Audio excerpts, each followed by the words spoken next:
There we go. Okay, got some jams going. All right, welcome back, everybody. Welcome back to yet another TapDaddyBeats stream.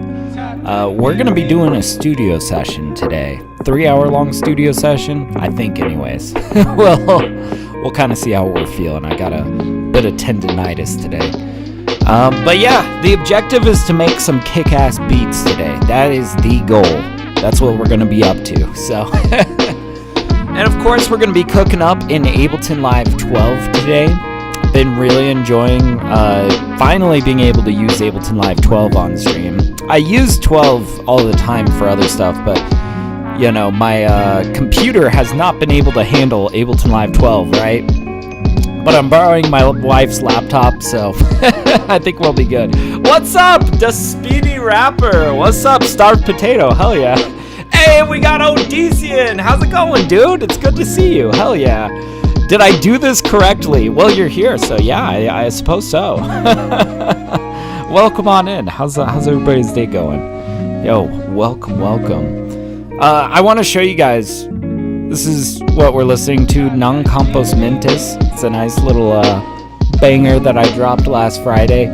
And I've got an EP coming out that you guys watched me both make on stream and mix it all down on stream. Snack Time for Turtles. It's gonna be a banger. Oh, I'm excited for this EP to drop. It comes out on Friday. It's gonna be an awesome one. Just a little 4-track EP of some pretty eccentric stuff. So I'll drop a little pre-save link for anybody that might be trying to catch that. And yeah, I am TapDaddy on all platforms if you're trying to find the music. So I suppose we should just dive into it. Let's just get in with our first beat of today. Let's pause this, and let's full screen Ableton. All right, so boy, let's just get started. I suppose I downloaded quite a bit of sample material this morning, and I don't know, might sift through some sample material, might just jump to drums and see what we got going on. Oh, I also did get some new drum loops. My wife found some drum loops, and I was like, oh shit, these are good. But also, I downloaded a few more from Splice as well. Gosh, yeah, let's see. What all did I get in this drum pack? I just want to go check it out real quick, because it was from this company, Circles Drums. That's right. They're actually sponsoring a music festival that I'm going to in like a couple weeks. They're like a local producer that makes like drum loops. What all kind of stuff we got? I think I remember tape loops was kind of what I was vibing with. There we go. But yeah, the Speedy Rapper says, I don't think I'm going to get the rap cipher done in time. What? I thought you were Speedy. Oh, no. Hey, whatever you got recorded, you should just drop it in before the deadline. I'd be curious to hear what you got for it, you know? But yeah, it's very ironic. The Speedy Rapper might be late.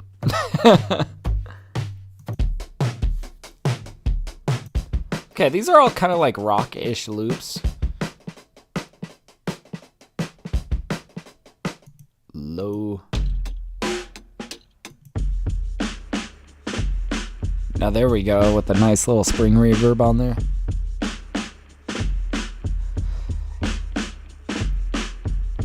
Breakbeat loops. Not a huge fan of the snare. Or I mean the kick.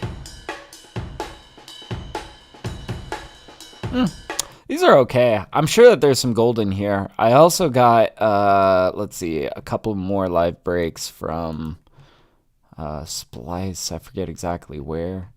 What all did I get? Okay, well, I got this tambourine. Might use that for layering.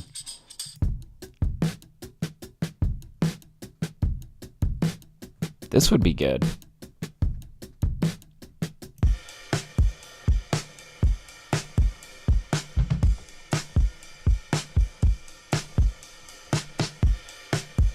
That's kind of a bop. Alright, whatever.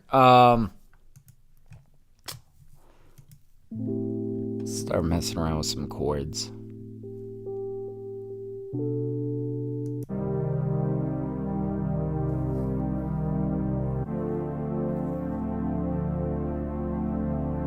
I like the texture of this. This is like very like, I don't know, I've been playing a lot of retro games lately.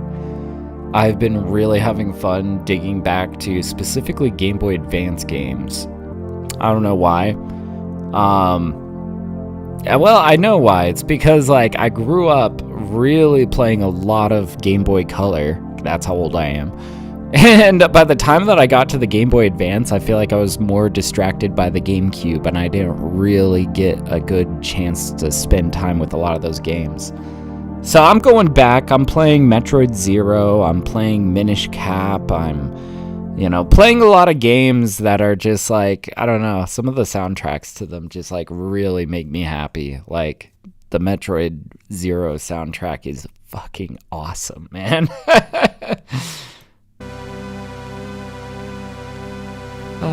Let's see. Maybe if we just find like some really nice, like kind of jazzy chords we could chop. But yeah, Teal GBA is forever goated. That's what's up, man. Dude, I've been trying to find my old Game Boy Advance. I just don't know where the hell it went. Somewhere at my parents' house, I think. I remember the left bumper was broken on it anyways. I had a Game Boy Advance SP, silver one. But lately what I've been doing is, so like I've got an emulator on my phone, I've been using RetroArch. So I've just been downloading like ROMs and whatnot and just playing whatever I feel like basically. And what's cool is I can play that on my phone and I can connect my Xbox controller to my phone, just Bluetooth. And on top of that, I can also mirror my phone screen to my TV. So I've been playing Minish Cap like on a big screen TV in my living room lately. It's been good. Oh, you meant color. Oh, nice. That's awesome. Hell yeah. Oh, yeah. Teal Game Boy Color. Fuck yeah, dude. I personally had like the lime green one as a kid, which in hindsight, yeah, teal is much cooler version of the Game Boy Color. But yeah, I don't know. I've just been having so much fun revisiting all these games.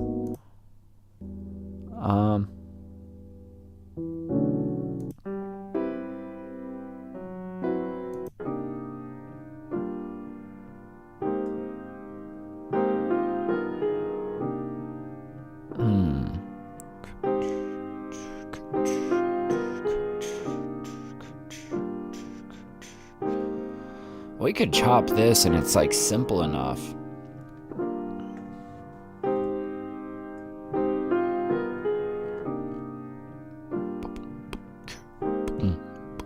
I could go for something like really Dilla is kind of what I'm thinking, with like some real blippy sub bass. Would be super fun. Let's just get started on some drums, but that's kind of what I'm thinking. Sorry, have to kind of contemplate where I want to go, first. Let's go mess around with some, let's go bust out some drum kits and whatnot. And yeah, I'm kind of thinking maybe something really Dilla-esque could be cool. See, I've been really enjoying this kit. Oh, gotta turn on my MPC. There we go.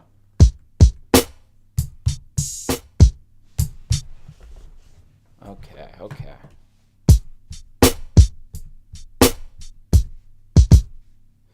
I feel like, man, how do I want to do this? I might actually want to do the hi-hats by hand. I want to, have some good control over the swing of it. We're going to try to do a bit of a Dilla shuffle, which, if you guys are unfamiliar with Jay Dilla and his music, it's really like, I love the way that he like syncopates drums. It's somewhere halfway between like a shuffle note and like a straight note. So like that in-betweenness kind of gives it this really like off-kilter feel. I don't know, it's cool. Maybe we lay down our kicks and snares and then we come in with our hi-hats.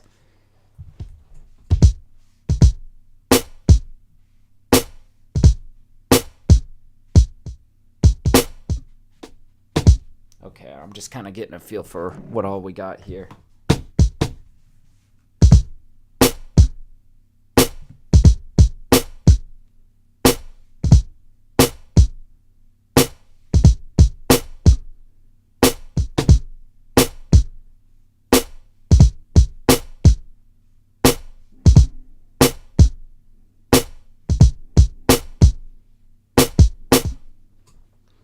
Something like that. I just love this kick, man. It's just so good. It's just very satisfying.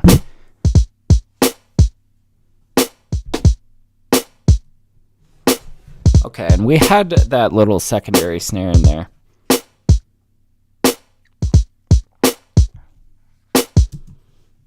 Okay, let's wrap this around. Make sure this feels good.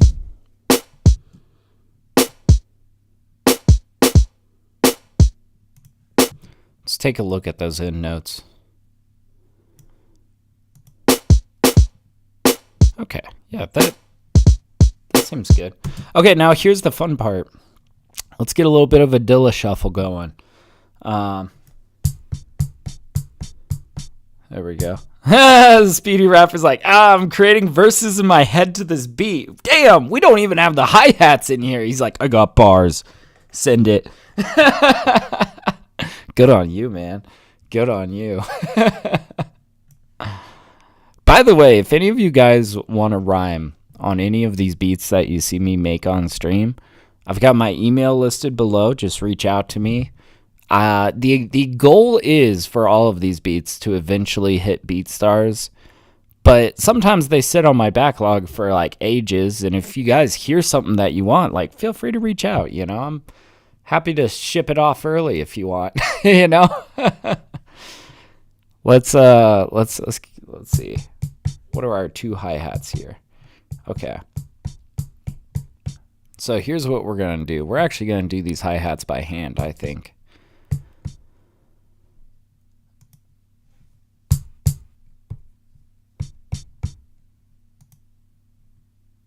Yeah. Something like this.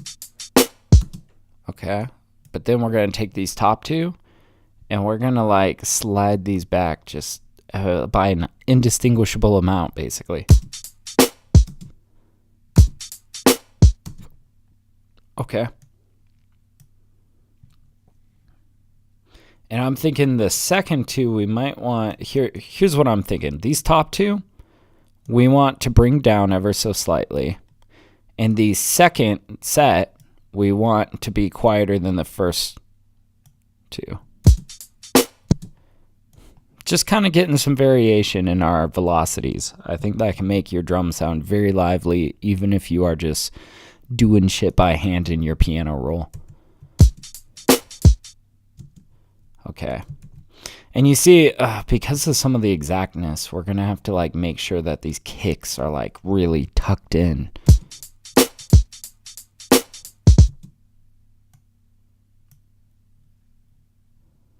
Okay.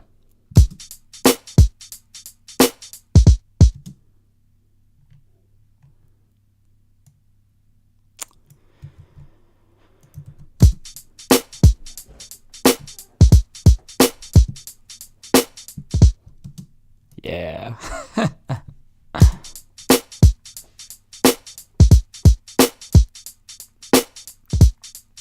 But, you know, honestly, these drums sound pretty plain. I think we want to, like, really punch these up.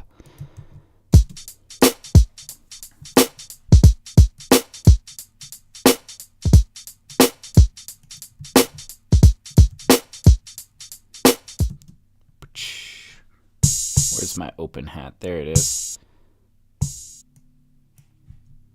I'll take off that guy. Okay. Now, there's a couple things that I just really love doing with this kit in particular.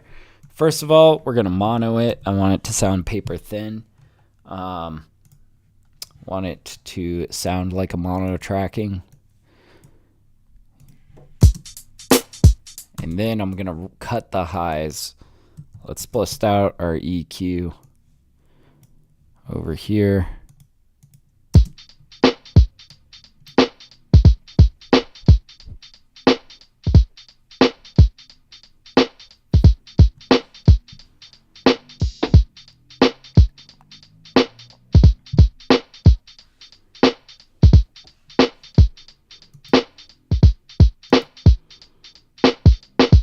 Let's make sure that these snares are all tight.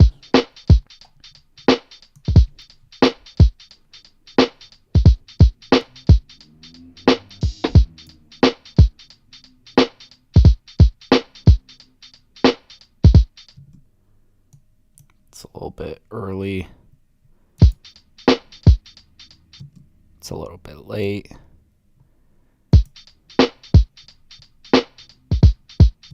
That's a little bit early. Okay.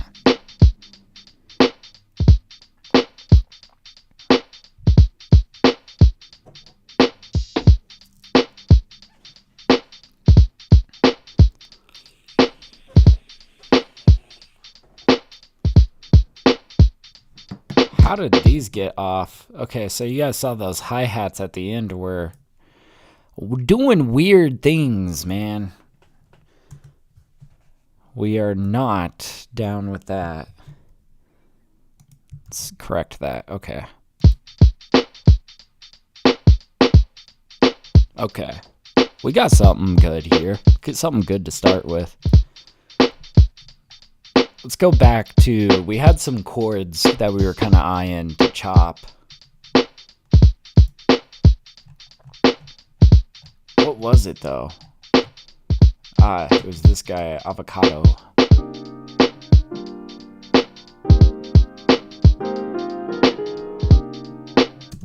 Now, I'm thinking we'll definitely like try to chop that, or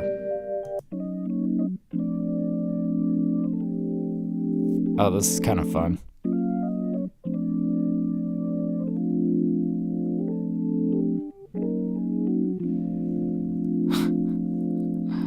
I don't know, should we play around with this organ?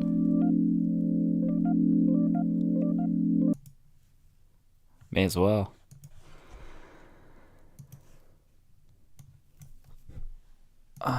Let's see.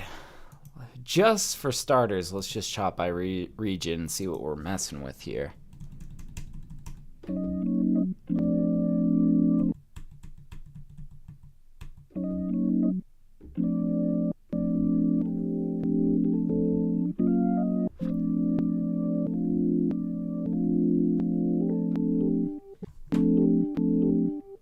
Let's add a little bit of fade in to get rid of those pops and clicks.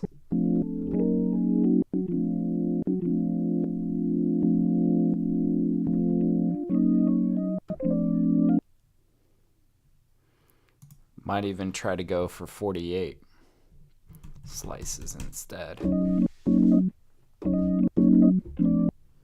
Or is it supposed to be 48? Let's try 32. Yeah, it's better.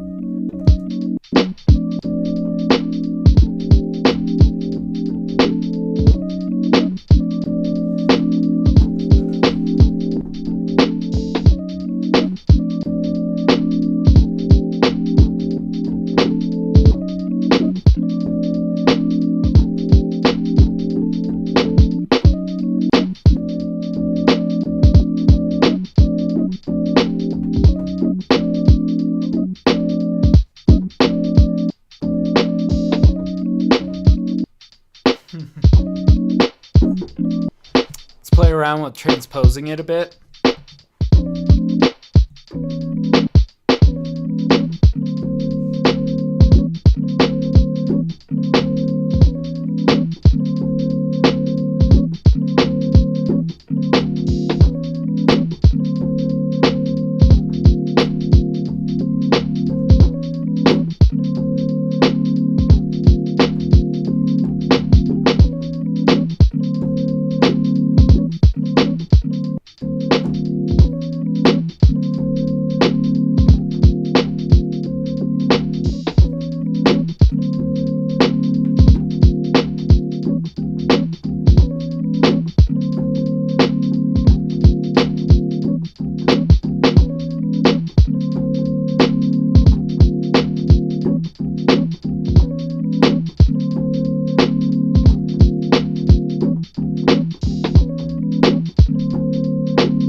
There's some fun stuff in there, man. There's like some fun stuff to be had in there.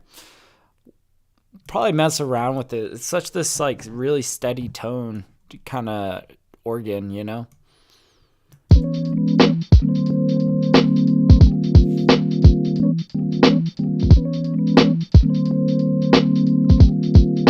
But I'm enjoying getting choppy with it.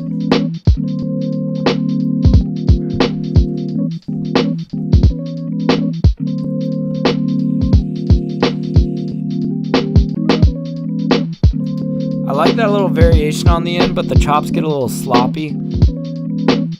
Yeah, you can kind of see it over here. Let's just kind of scoot these in closer to where they need to be. We'll listen to it.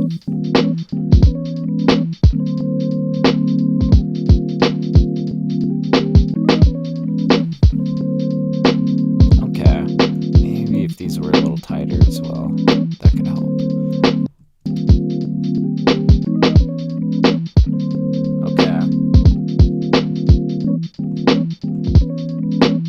Now, what do we want to do with these chords, these chops? I'm thinking something like Phase Mistress could sound really cool on this.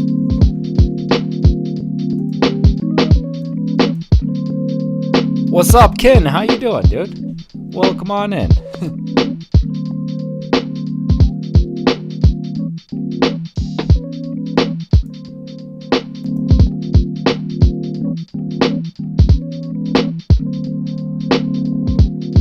Oh, this is just interesting. It's getting cool.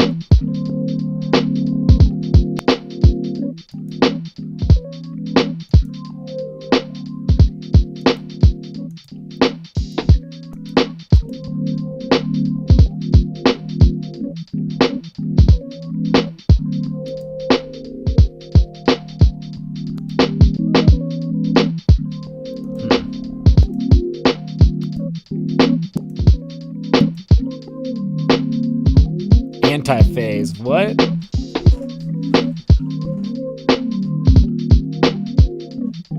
This feels very full.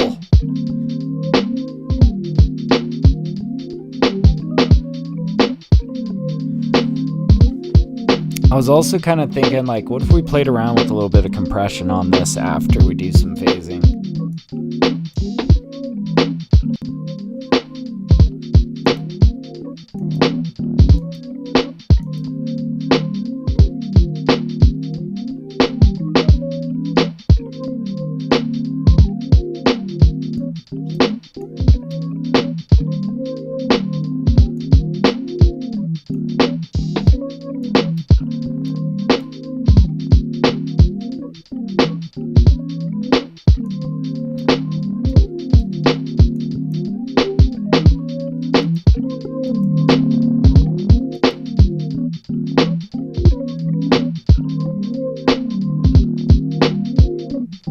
Possibly.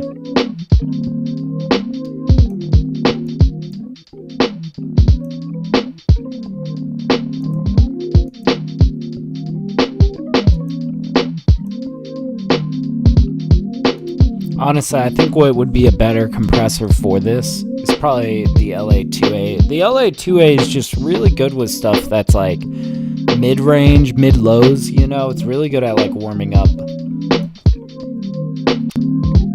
Stuff like that. You see, wow. Yeah. And it's already a little bit compressed. I think I'm going to get that peak reduction up there a little bit more.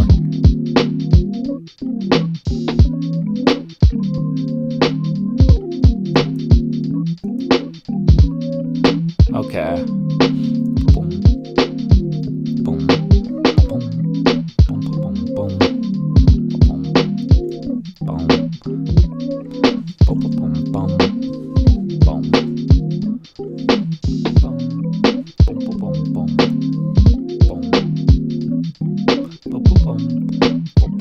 Boom. This is where I want to get a little bit more Dilla-esque. You guys ever, listen to like some Jay Dilla? He's got like these like really blippy sounding like sub basses that are super intense. And I feel like a big part of it is just how it's gain staged. Like that sub bass is just so forward.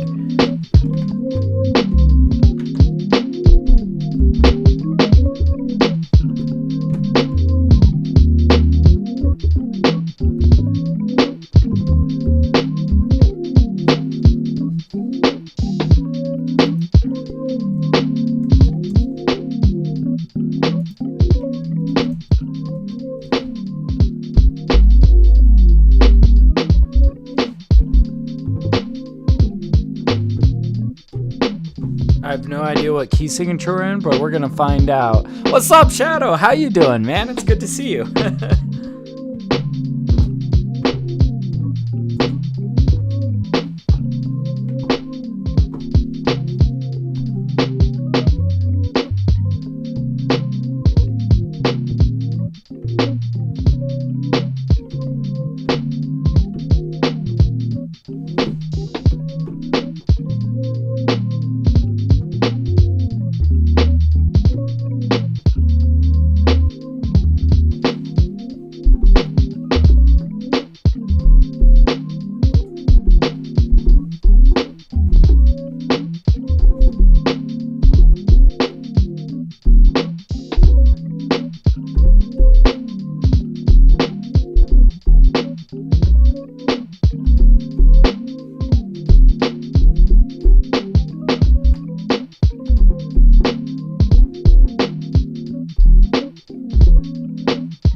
Woo, okay.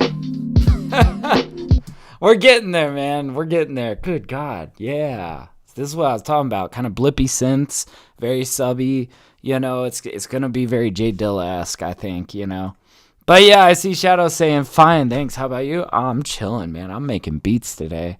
But yeah, he says I'm back in business today. I'm working on a hands up track. My man, hell yeah. Glad you're back at it, man. I'm glad you're back. I look forward to seeing what you're cooking up, you know? I look forward to seeing what you've been up to. That's awesome. Thank you. Yeah, we're getting through it, man. I think this is pretty much what I want.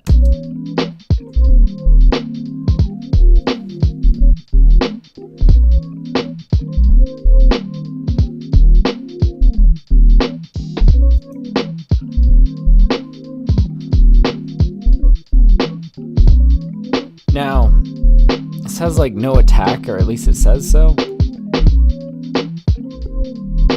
Yeah, because if I turn that up, that brings on more attack.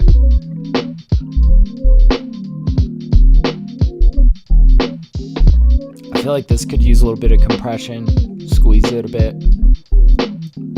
I don't know, I'm trying to think of like how I might change the attack a little bit.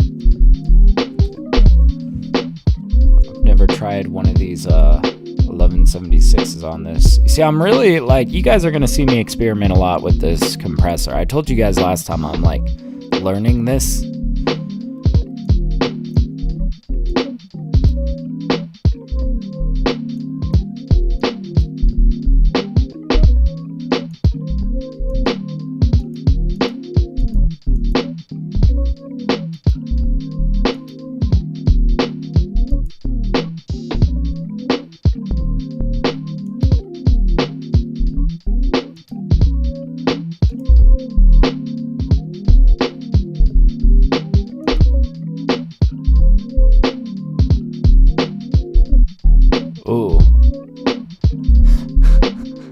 So something that I learned last time is that for the 1176, the smaller the number on the attack knob, the more attack it's experiencing, the more like, you know, attack reduction. And then, so like this is like all attack, no release, despite it being attack at 1 and release at 7. Kind of weird.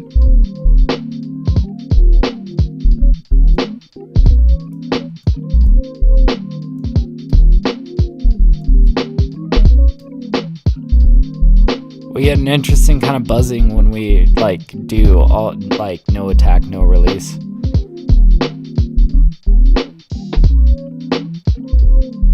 Oh, that's kind of interesting.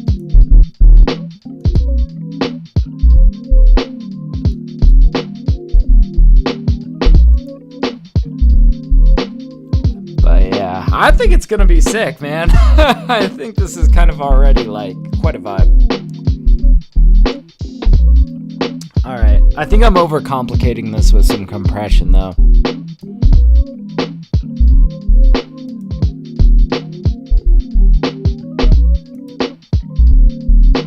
I don't know though, with this that I've got right here, this feels a little bit more dialed in, I suppose. Yeah, Shadow Sin, I use 0.1 millisecond attack very often because I need the compressor to get in really quick. I feel you. Yeah, and this is actually not much attack at all. Like I was saying, on the 1176, the attack knob and the release knob kind of works opposite of what you would expect. The higher the number on attack, the lower the attack actually is. The quicker it is, right? It's weird.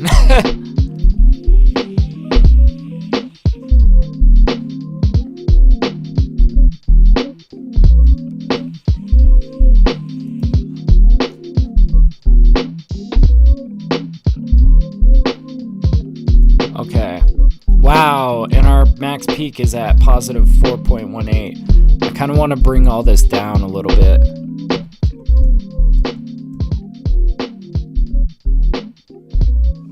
Okay, and now that I'm hearing this at a lower listening volume, I think I can bring up my drums a bit.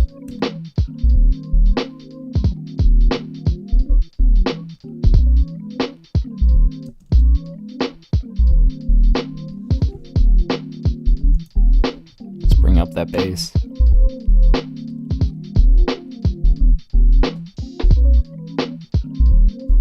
Okay.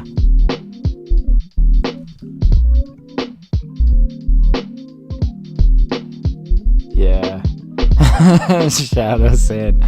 Okay, I mostly use FabFilter Pro C2 because I really know how that piece of shit is working. And it does fair enough, man. Sometimes it's not so much about the tools that you use. Sometimes it's more about the knowledge that you have on how to use them, you know? I get you, man. Alright, let's start messing around with some stuff here. I've turned up my headphones, by the way. I invite all of you guys to, as well, adjust your headphones to a comfortable listening level.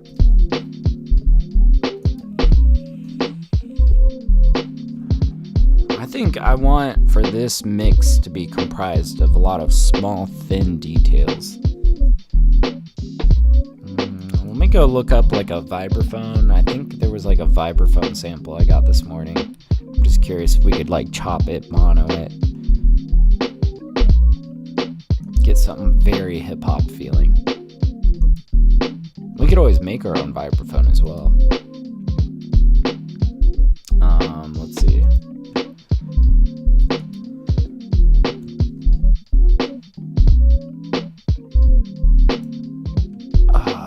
What was it in here?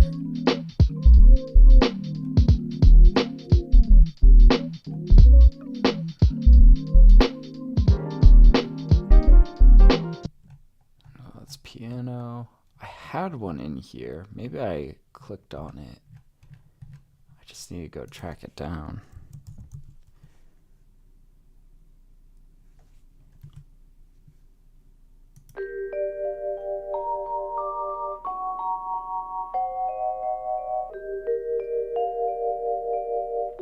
Something like this.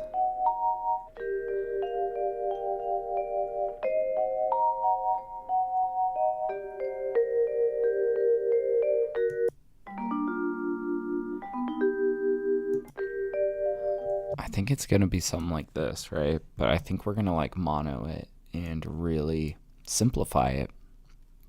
Oh, I don't need another audio track. Let's get rid of these guys. We need MIDI tracks is what we need.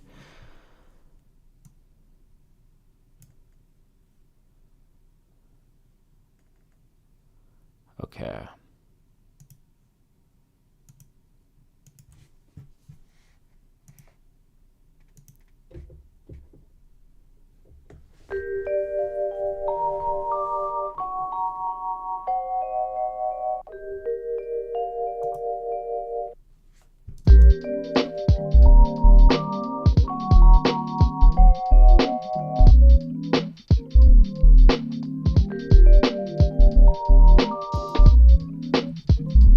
Let's really turn this down.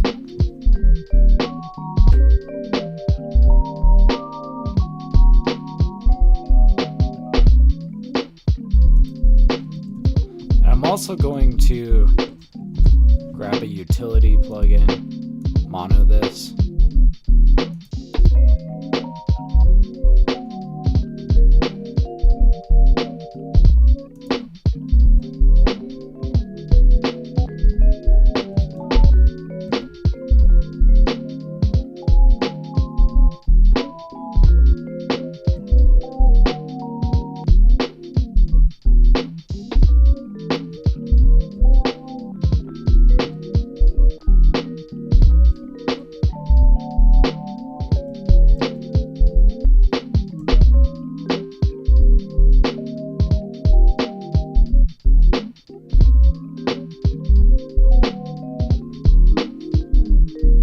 I'm just curious if maybe I could do the math on this. This is an E flat minor, and this is an E flat major. Oh, we might be in trouble with this guy.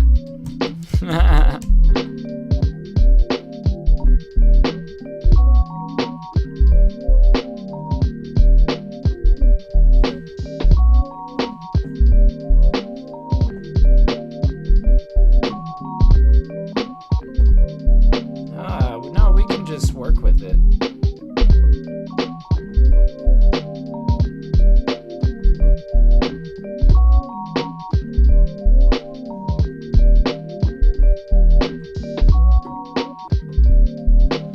Okay, now I think we want a choke.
Sorry, that took a little while.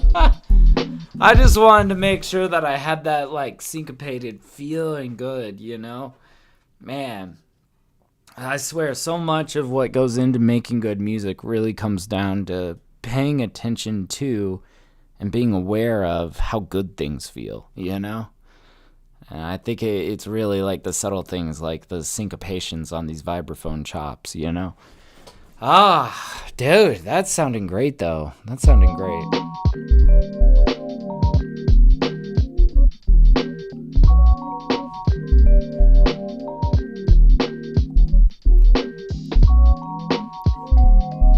But yeah, Shadow was saying, yeah, but I also like analog compressors because of the nice analog sound you can get out of it. Like a you see, I've never heard of that. Multiband, it's a multiband compressor. So it's an analog multiband compressor? Dude, you got your hands on an analog multiband compressor? I would kill Faran. Dude, I wanna get some outboard gear eventually. I am but a poor producer. But yeah, it reminds me a bit of a nice glockenspiel. Oh yeah, totally. Yeah, we use glockenspiels a lot. Yeah, basically a vibraphone's like a large glockenspiel, you know? It's a metal, you know, metal bars, but you play them with like rubber mallets or yarn mallets. It gives you this nice warm kind of, you know, rich texture. And also a lot of vibraphones have like these pedals on them where it's like it gives you a bit of tremolo on it. It's like interesting. It's cool. But yeah, Waves EMI TG12345 channel strip is the name of that thing. Interesting. Oh, hell yeah. We'll have to look into it, see what you got. Alright. What do we want? Okay, so now I feel like the gain staging is all kind of off. I think we need more of this organ. Let's take a look at what's going on under the hood. Okay. See, I feel like if we could separate these a little bit better. What if we got super aggressive with it? I don't know, I just want to try something, just for experiment's sake.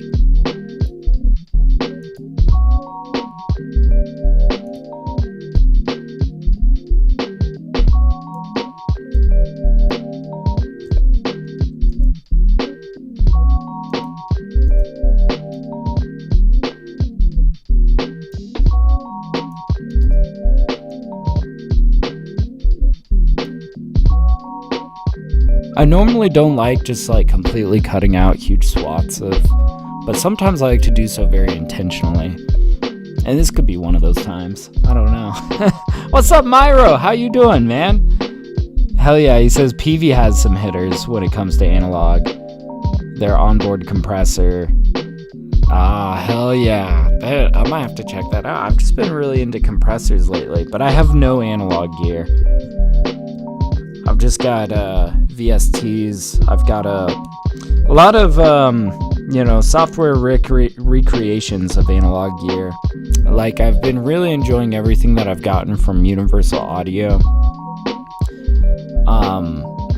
The Universal Audio tends to pride themselves on, like, you know, making accurate recreations. I guess. I don't know. That's what I've heard anyways. I like the compressors that I get from them.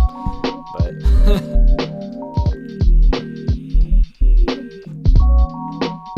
okay, so here's now the question of, like, did we do good work? Like, was these EQs, was making these both narrow bands, like, worth it?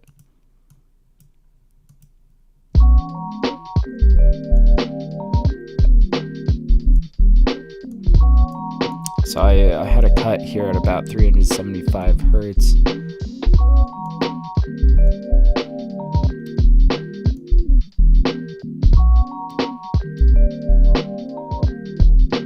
little bit of overlap is not bad. I was just trying to play around with like, yeah, but what if we separated them? Quite honestly, this is way better.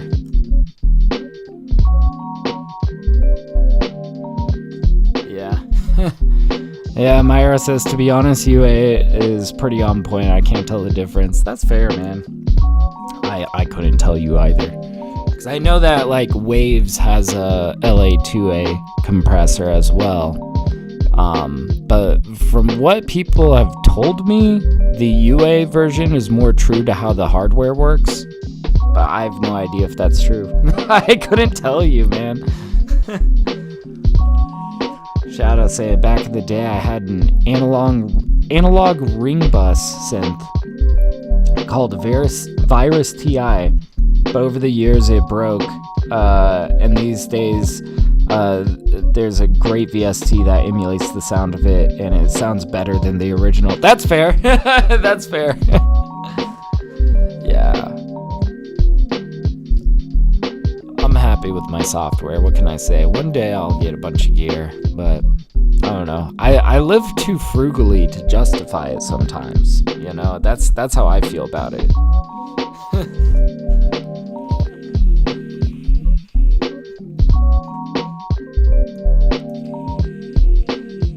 All right. Let's bring this out.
This is cool.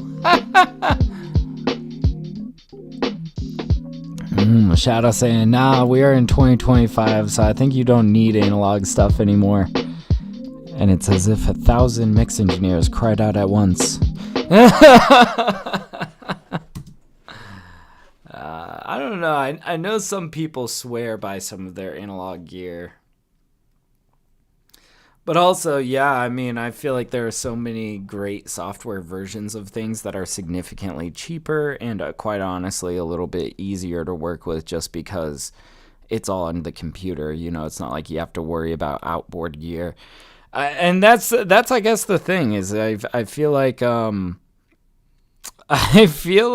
a lot of younger producers and mix engineers, it's kind of hard to justify, first of all, the extra expense and the extra hassle. I don't know.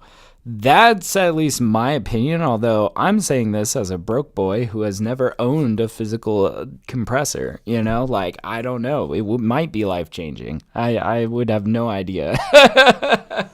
You know? But, yeah, I don't know. My worst fear is that I would spend $5,000 on a physical LA2A compressor, and then whenever I need to use an LA2A compressor, I would, like, you know, end up using the VST just because I can save what the preset was at. You know, it would be something stupid like that. That's why I'm like, I'll wait till I have money that is expendable before I start messing with analog gear. But, you know, not to offend anybody that's like really into analog gear.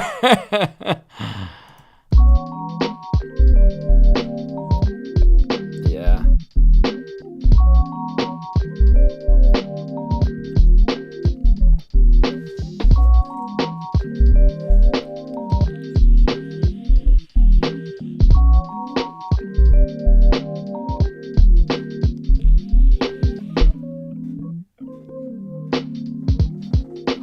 what should we play with? I think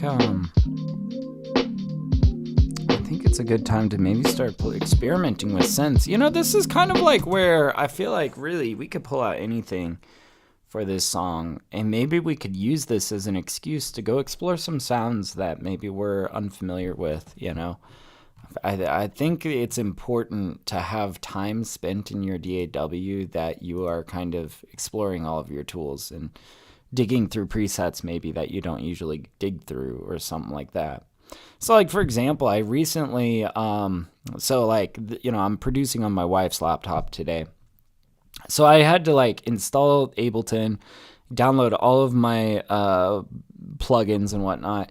And I found myself downloading some plugins that I just haven't updated in forever. And I realized like the Labs VST from Spitfire Audio, they've added so much more since I first downloaded it like 2 or 3 years ago.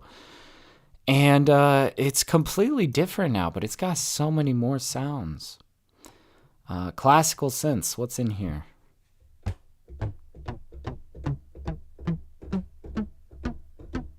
May I offer you a rubber band synth?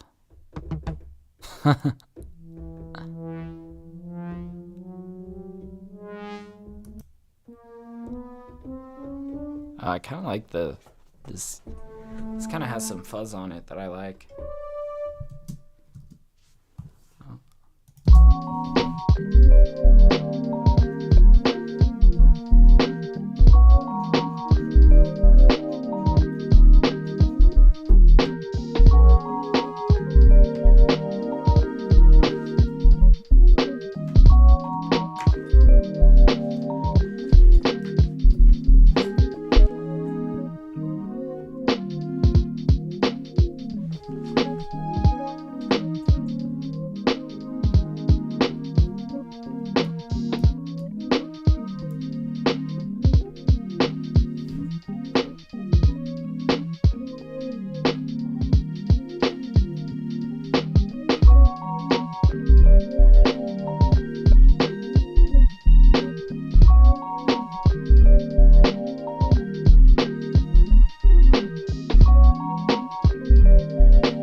I don't know, we're finding some cool stuff in there.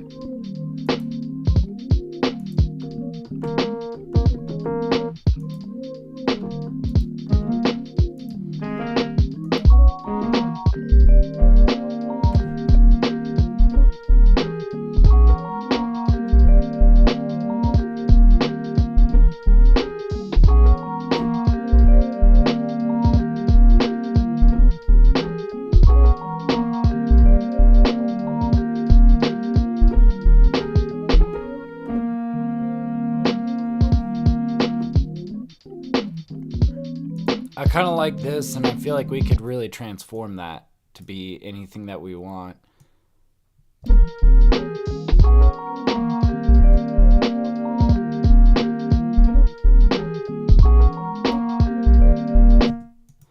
See, right now I feel like this has just like way too much mid-range. I kind of want to make this a thin little thing in the high. Like, let's mess with this. This is gonna, you know, like I said, there's probably gonna be a lot of these trackings that we decide to make mono today. Flattening it, simplifying it. I don't know. Changing the perspective of this mix. It's just interesting. I like throwing stuff in mono and kind of keeping it super thin sometimes. Let's maybe reduce some of those first couple resonants, just eliminate them. Okay, so now we got this thin little thing that's only in the high range, right?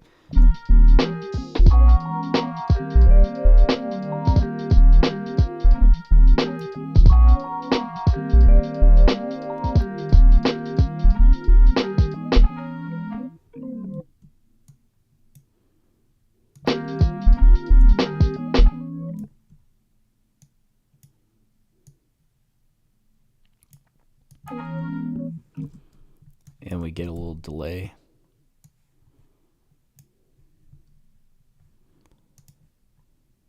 I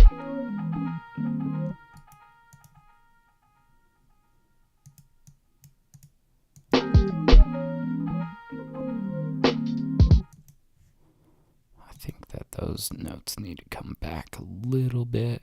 At least this first guy does.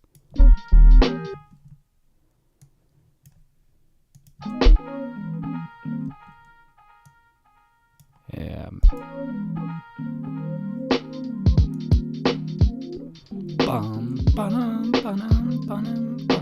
You know, something like that. But yeah, Shadow says, Tap, quick question. I know you both use Apple, but why not go for a good PC with an AMD Ryzen processor and so on it? It has way more power, it is easier to upgrade, and it's cheaper too. Just wondering. So in my experience, I think I've had about 3 or 4 Windows machines, and I will tell you this, across the board, no matter what I am doing with my Windows PC, Windows machines tend to last me 3 to 4 years, and Macs last me 6 to 8 years. And while you can replace all of the hardware, what you can't exactly bog down is the fact that the software over time just falls to pieces. In my opinion, and this is coming from me as a software engineer, but Windows is just way too many bells and whistles, and it clogs up your CPU usage with just useless crap, you know? It's so like, I don't know, I've gotten frustrated with it. Over the years, I've just opted for something that just works, you know? That's why I like Apple, is it just fucking works, you know? So they're very sturdy machines.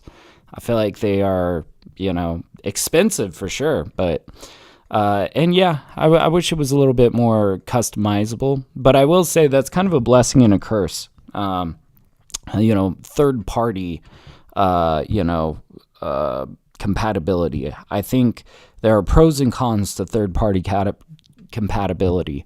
I think pros, obviously, is that a lot of things can, you can swap out parts on your computer. You can do all of this stuff. But cons to it is that the way that these systems interact with each other cannot necessarily be as engineered out when they're leaving it open for third parties to be compatible. Sometimes the design is better built from the ground up when you have a firm understanding of what kind of processor you're going to have on the computer, for example. And so, yeah, I feel like there's a lot of stuff that I do on Macs that are notably way better than any Windows machine. Doesn't matter if you have, the best processor in the world. If the software isn't telling the computer how to utilize that processor, if the software is not anticipating at least this powerful of a chip, it can't take advantage of it, right? So, yeah, I think that there are many instances where a lack of third-party compatibility actually is an advantage from a software engineering standpoint, right? In how you can go, oh, this is a Mac OS, and we understand that it has an M2 chip and it has this many cores, and we can utilize that. We can plan on that. We can bet on that as engineers, right? I don't know. That's kind of my thoughts on it anyways. There's a lot of reasons why. One of the first reasons why I switched over to Mac was because coding on a MacBook was much easier than dual booting my Windows PC and having Linux on it. It was difficult, But yeah, Shadow says, yeah, Windows is the big cons here by me too. But I deal with it. I only use Windows Enterprise. Yeah, he says, but you are right. Ableton under Mac runs better than under Windows. Know that from my Mac. Yeah, that's the thing. That's the thing. Also, one thing that really won me over is ever since the new processors are actually optimized for music production. Like, they really geared these new MacBooks towards people that work in audio, quite honestly. They tried to sway us and all these things, and it was kind of weird. It's like, why is Apple courting us? Like, they're designing their new laptop for us audio people? Are you kidding me? You know? Like, they did all sorts of things. I think that it's, first of all, their processor is like, yeah, they really kick ass, and I feel like they just used it as marketing to be like, yeah, we made these for people that work with audio. It's like, yeah, so the chips are super powerful. They can, I could run like all my plugins at once on Ableton Live 12, and that's probably the most demanding CPU usage thing that I'm going to do. So that's nice. But they also even like really upgraded their laptop speakers for some reason. They were like, okay, now this is like the state-of-the-art best type of speakers that you could possibly have on a laptop. And they're on our new Macs now because we like audio people. And it's like, that's cool. Also, I never use my laptop speakers as an audio person, like that's cool. Also, not really going to use that. But, like I said, they're trying to entice audio people for some reason. I don't know. I think it's just part of Apple's branding. They're like, we support creatives, so.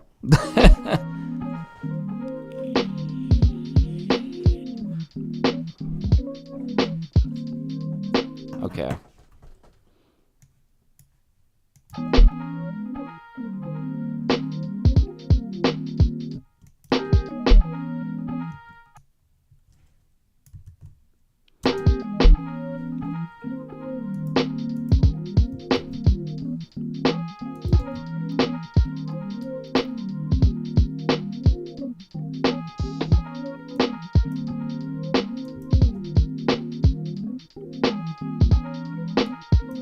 Okay.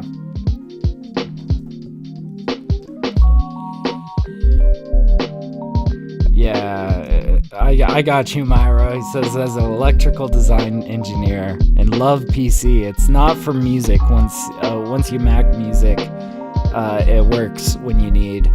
Yeah, we're not back with a Mac. Ryzen is fast, but M1 Pro was like, whoa. But the M4, yeah, and I forget what kind of processor. I'm using my wife's laptop because it's a newer Mac than mine. My old Mac was like an Intel chip, right? Not the most ideal.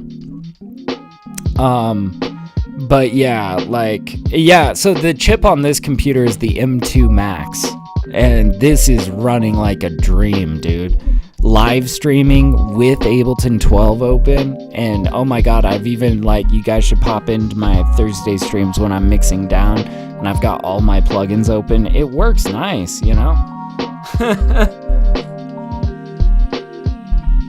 But yeah, you need your Linux and Windows.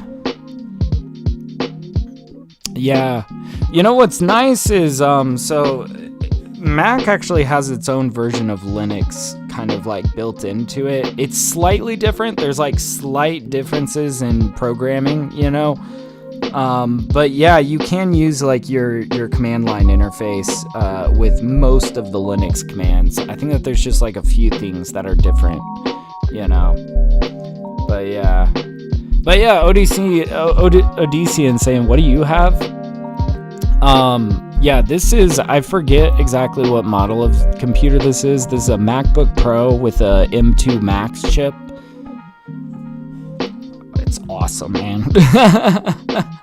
Yeah, Max is fucking insane. Yeah. I know, this runs like a dream.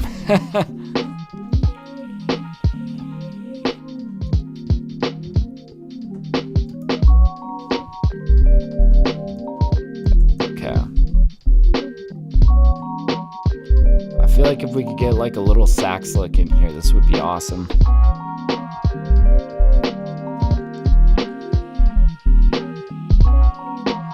Yeah.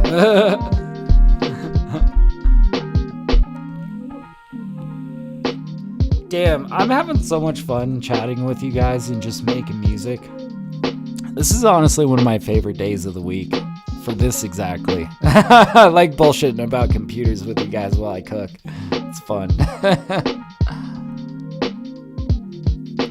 Let's see. Maybe we could pull out X-Band. I don't know.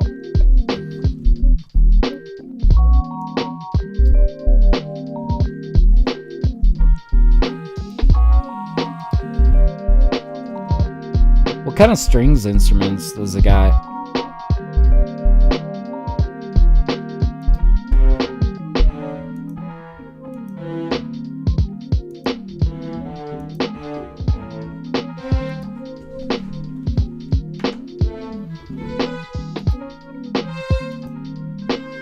I don't want any realistic strings. I want some fake ass strings is what I want.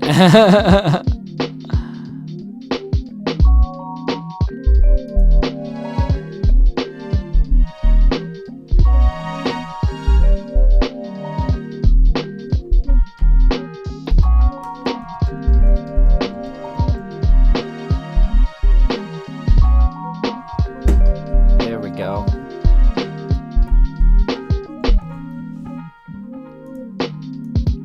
We're gonna mono this as well. It's gonna make it sound very sampled.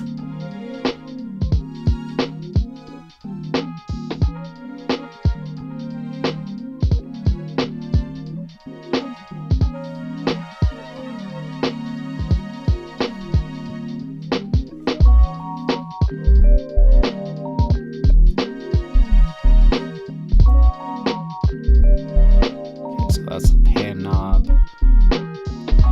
Where's the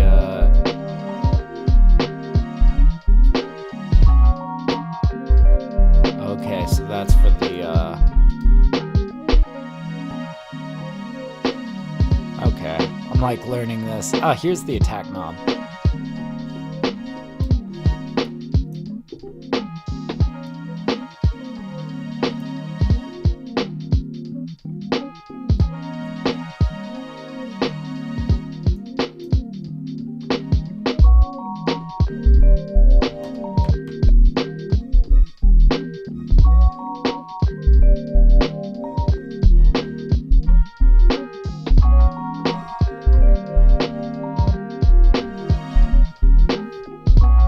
Not sure I'm really sold on this. Let's go mess around with some other stuff. Synth brass? What we got?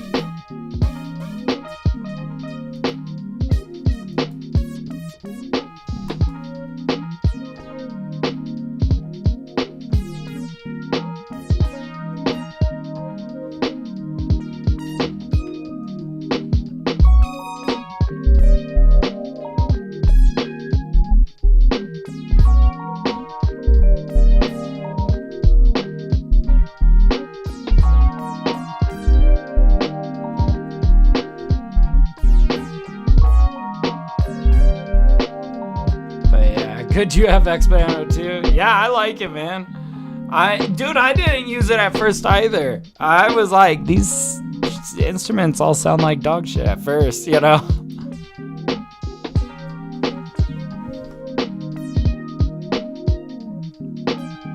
But after years of having this, I've come to kind of enjoy just how vast it is.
Nice. Okay.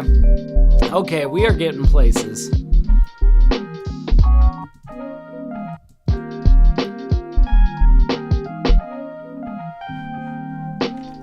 Okay, now I feel like we kind of want to do some sound design. This is a pretty basic sound here, right? I think we kind of want to do something a little bit more interesting with it.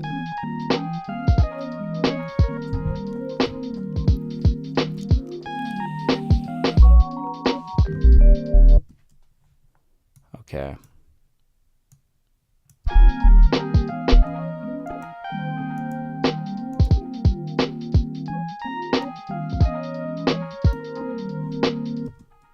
Like, maybe we could use some room verb to kind of like do something kind of cool with this, right?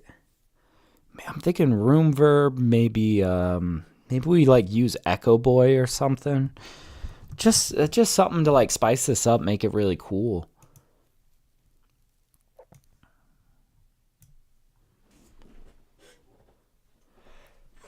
Oh, excuse me. Oh man.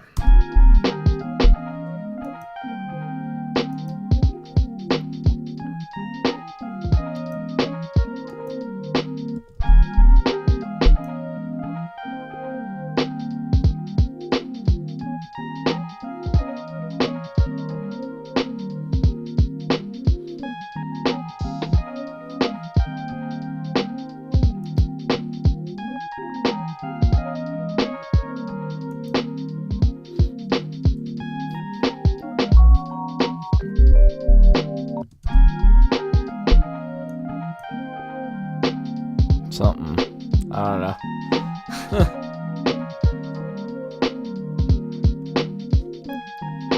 But yeah, M4 versus M4 Pro are $1,500 difference for a reason. It's 32 to 64 gigabytes of RAM. Yeah, and you know, I think what's so powerful, and like we were talking about earlier about, you know, third-party compatibility versus not so much. It's just that, you know, I feel like one of the biggest things about processors is that you can have the most powerful processor in the world, but unless if you have software that understands that you have a powerful processor and understands to utilize it, it doesn't really matter, right? So I think what's really powerful about these M4 chips and whatnot is that they're powerful processors that are very utilized very well with Max OS, you know? At least that's my opinion of it. I don't know. I'm not an engineer that's worked on any of that. So, but yeah, Shadow says, wife says, time for dinner. Hey, yeah, no worries, man. You have a good one, man. I hope you have a great dinner.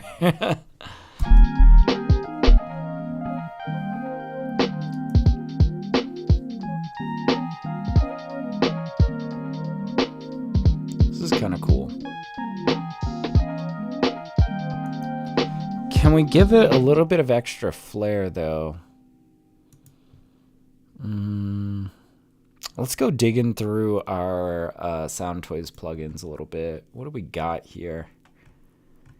A Filter Freak might be cool. I don't know. What if we did a little Filter Freak before? There's Filter Freak 1 and Filter Freak 2.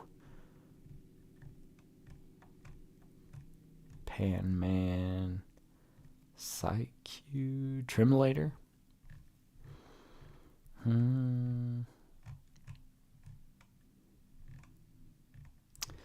Yeah, let's play around with Filter Freak 2 maybe. I don't know. we're trying. Yeah.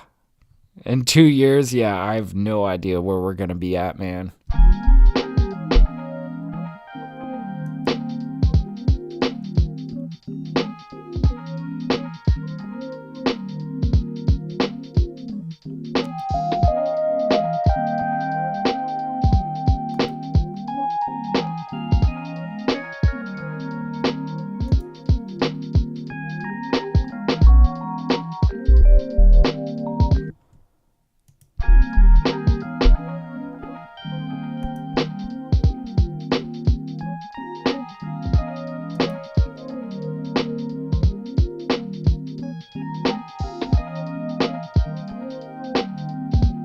Oh, this adds a little bit of nice motion to it.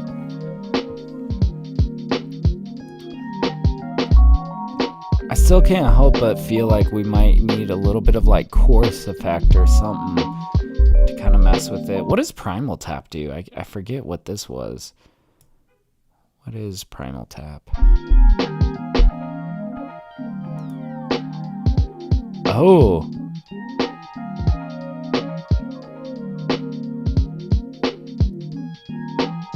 Is this another type of delay?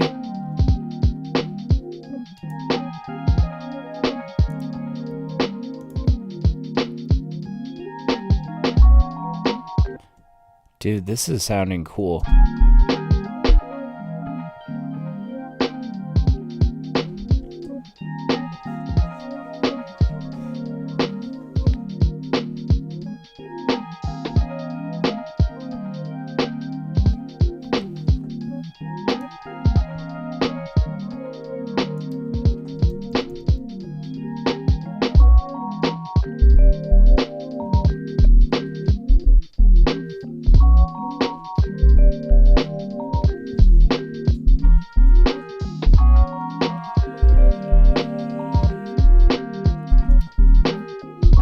I think this could use a little bit of pizzazz too. Let's actually pull out Primal Tap on this, see what it does.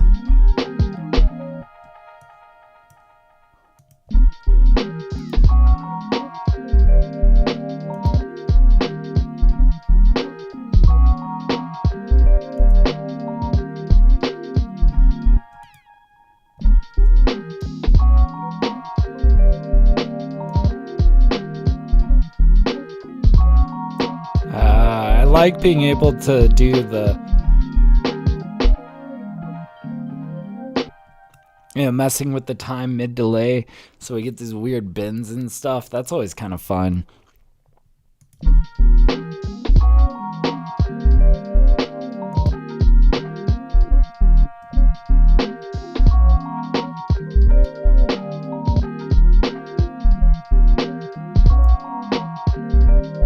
That's weird.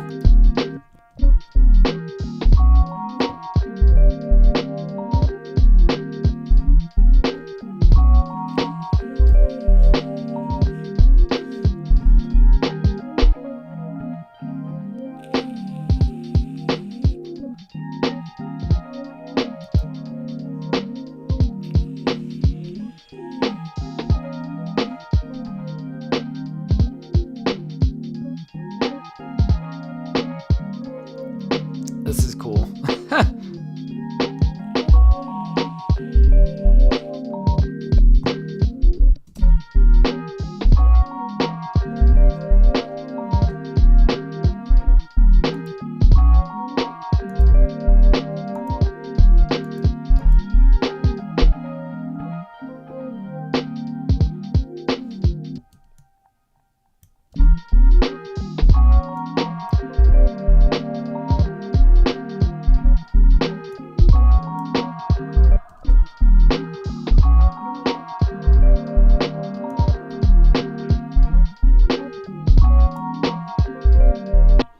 I don't know. We're just getting some really cool stuff on here, you know? This is kind of a beat where I'm really exploring. Being completely honest with you guys, I'm taking my sweet ass time getting to know these plugins and just having fun kind of sound designing a little bit of this, you know? But yeah, I see Myro says, I honestly gave up on programming because the amount of languages threw it all in. Then AI came along and all my apps came to life. It's going to change the music review world. I don't know, man. I think, see, I feel like I kind of have mixed feelings about how AI is actually going to work right now. I feel like it's the same problem that we had with Web3, where it's like, yeah, it's new technology, but have we really found a use for it that is game-changing to us? You know, I'm just not sure. I think that right now, probably the smartest ways that AIs are being used is probably for more stuff like like air traffic control, right? Like I feel like it's stuff like that where it's like, oh, it could probably do it better than a human. It's a whole other dilemma when it comes to like music generation and art generation. That's a whole other kind of rabbit hole that I feel like there's a big couple of legal barriers that are going to have to get addressed before that's of any use to anybody, really. Like transparent permissions is something that's just missing from generated music. Right now it's just generating on anything and everything. So it's like really not that useful yet, you know?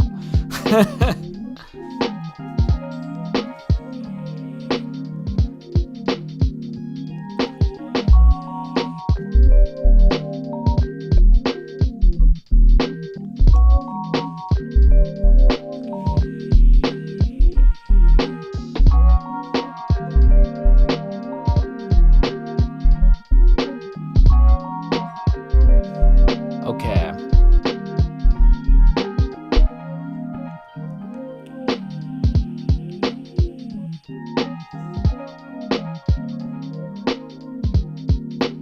Wait, you automated the entire review show platform, so DJs just review and the show runs behind the scenes automated?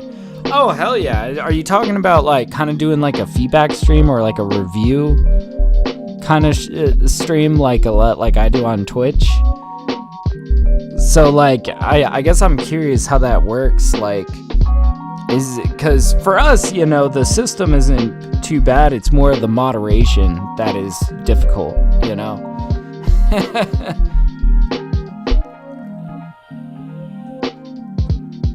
2 copies exist from bootleg. It self-destructs. What? Sounds like you're on some crazy shit, man.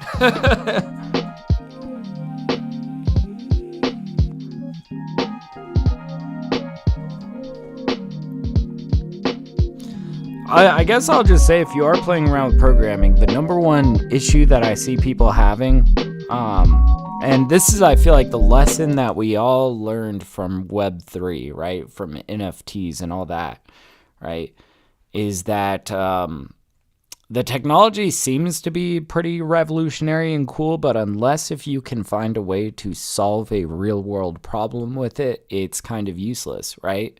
And I think that's kind of what happened with NFTs. Was ultimately it was like new technology that just didn't really solve any problems for us. You know, it's kind of like, you know, I don't know. I think what happened is like people were like, oh, this could be used as like a ledger, right, for all sorts of transactions and like music streams or whatnot, you know. But the problem with it is that in order to really utilize that, you can't really use stuff like AWS and like, you know, like all of the servers, you know, that we build apps on from like Amazon and whatnot. It's like, no, you have to build this in-house from scratch with the infrastructure to support, you know. And it's like, so for like those reasons, like I feel like Web3 fell flat of actually like being able to solve problems, like actual real world problems. And I guess that's how I'm kind of skeptical of like all this AI buzz. I'm like, until it really solves a real world problem that actually is like, you know, and I'm sure that there are plenty examples of times that it has, but I think, you know, it's like there's just so many boundaries that kind of need to get addressed, you know, in terms of like copyright, but also like, you know, what problem is this solving? I don't know.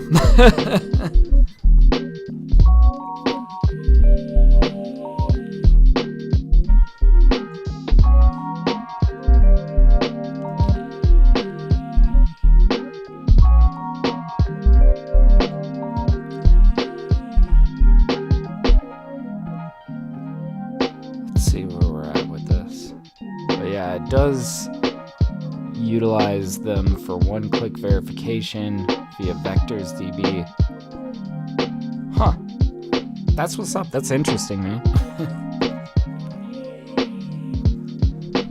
Now, I feel like if we need to get like one real instrument in here to really like I don't know, carry our focus. We've got a lot of like nice ear candy kind of stuff in this section. But let's go digging. Let's go digging.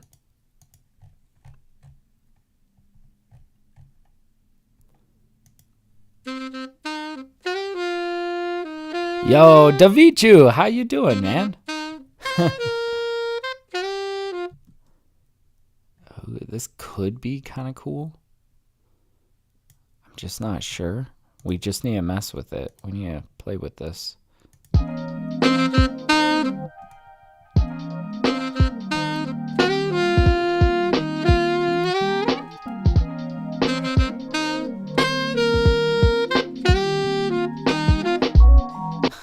Maybe.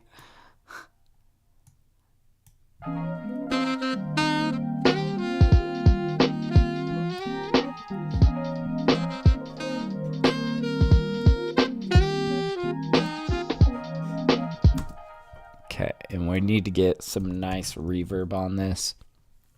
And I think we're going to play around with like some delays on this, you know, kind of see where we're heading. Let's see.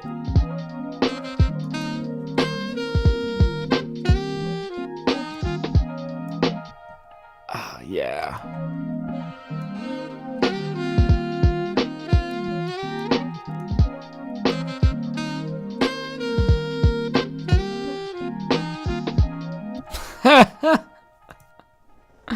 I like this. It's very like happy-go-lucky kind of.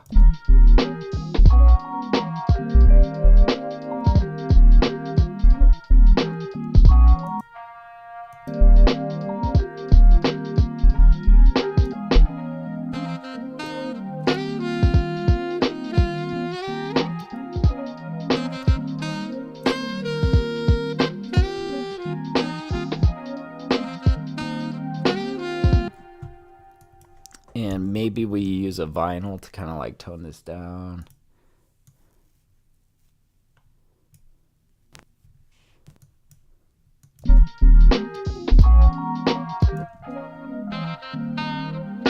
Yeah, yo, that bass is thick. Hell yeah, dude.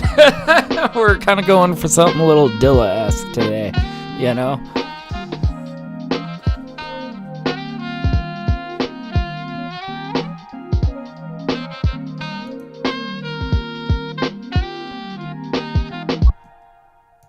Okay, I got ideas.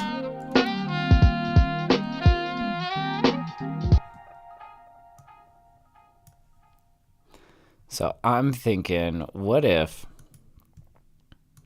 we group these? We say, okay, all of this stuff that we put on here, let's put this on the group instead. Okay. And now, let's put a delay in the second track in our group. Give ourselves a nice delay lane. And play around with bringing some of these details down here.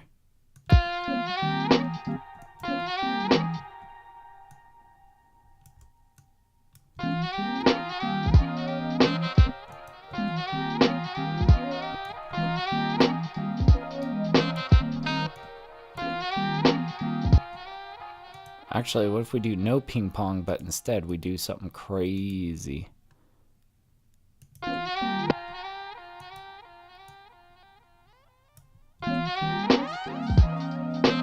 Something like that. What instrument is it? Are you talking about the bass? It's just a sub bass, and it's literally a stock instrument in Ableton Live. It's called hip hop sub bass, and I believe it's been in Ableton for like as long as I've been using Ableton, which was like back in Ableton Live 9. Was it that I started on, or did I start on 8? I can't remember. It's been a while. I've been using Ableton for a long time. This is an instrument that's just always been in there.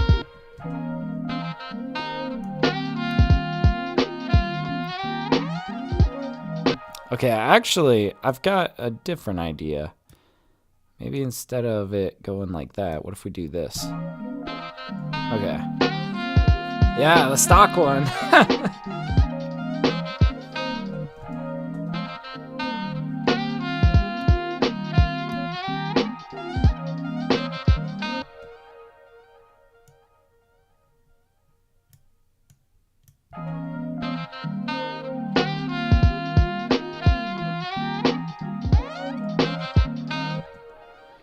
Not quite. Not quite.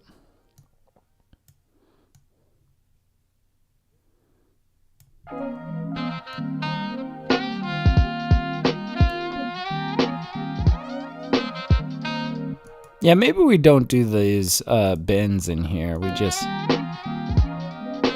kind of allow that for that to come out.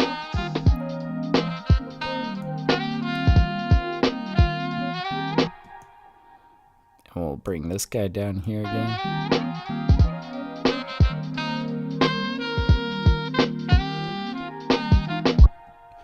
Bottom, bottom. And we'll like let that kind of, go out.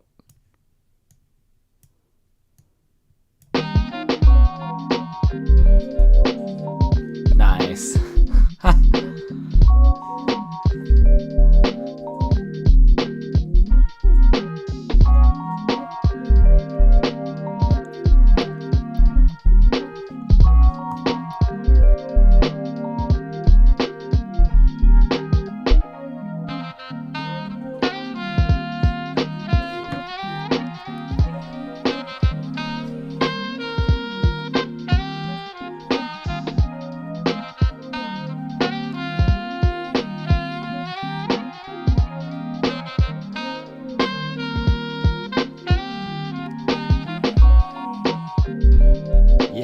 Bouncy.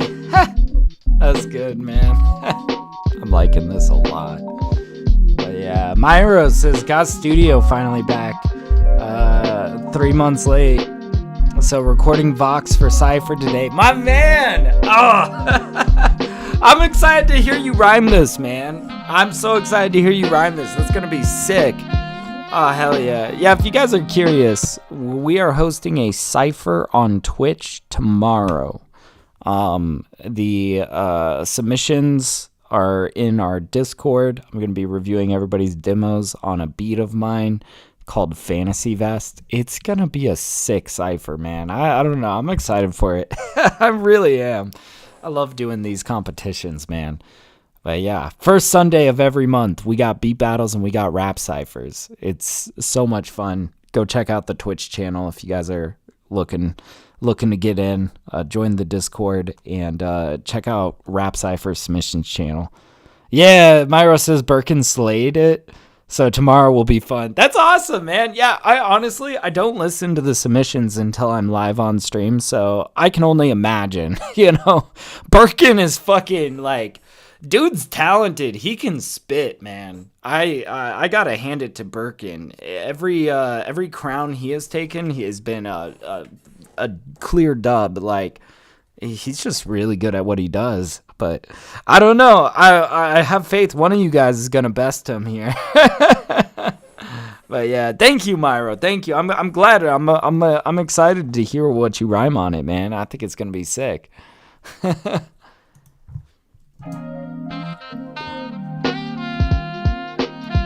Okay.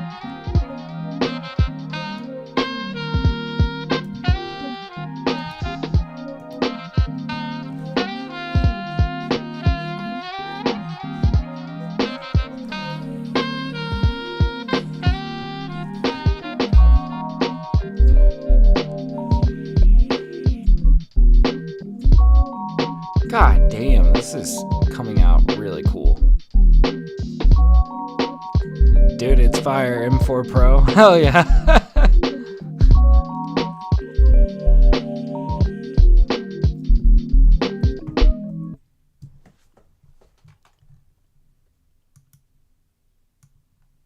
Now, I want to give us some space.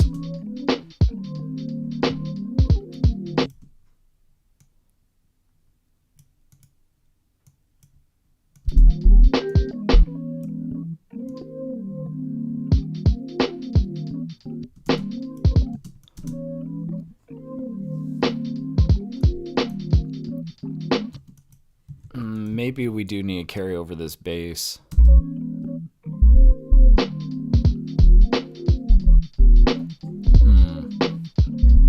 Yeah, and I kind of want to come in this space with like a whole new slew of like things,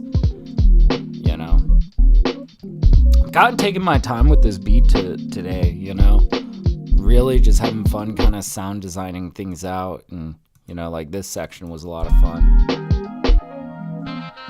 But yeah, lurking till tomorrow. I got you, Myro. Yeah, I appreciate you watching, man. Makes me happy that I get to make beats in front of you guys every Saturday. This is honestly my favorite part of the week. Let's see where we're going next.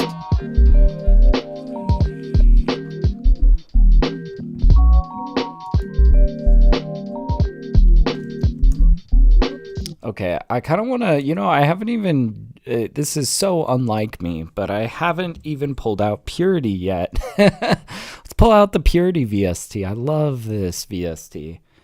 This just makes me happy. There's so many good presets in here that they may not be like the most absolute, you know, beautiful, high quality instruments, but there's just a lot of cool instruments in here with a lot of character to them.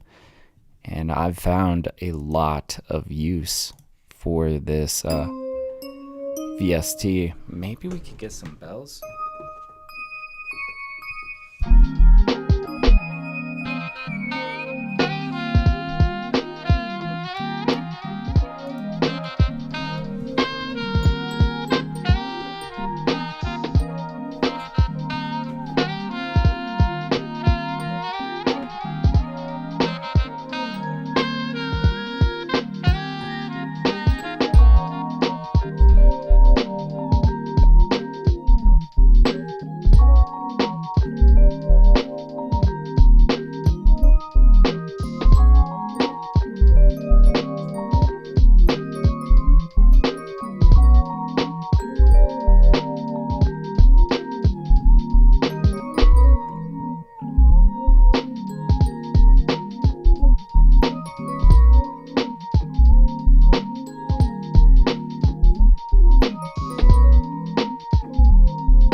Yeah, there's some good stuff in here that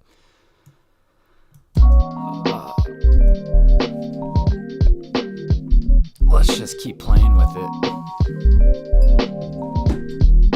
So I think this fairy bell is a good something that we could play with. What else we got though?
I like that little melody. And I'm kind of thinking we can just kind of dress this up.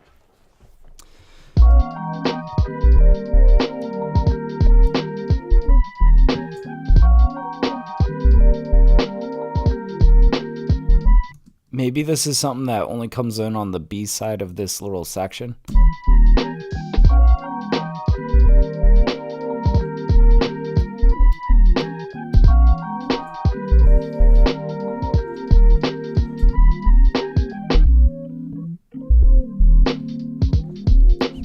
Yeah.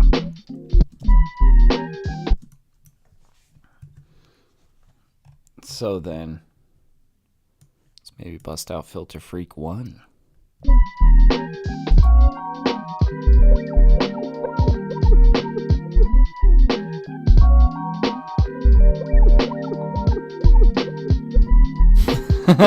This is cool. Thank you, Davichu. Yeah, I don't know. This is just hitting right, man. I like this.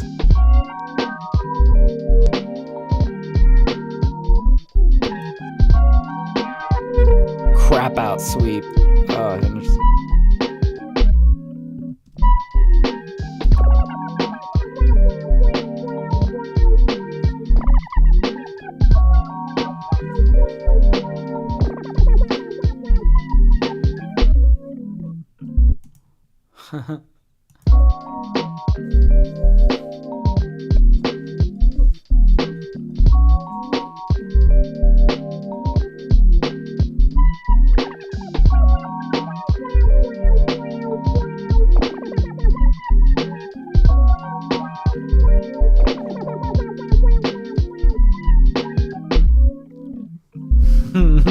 Maybe.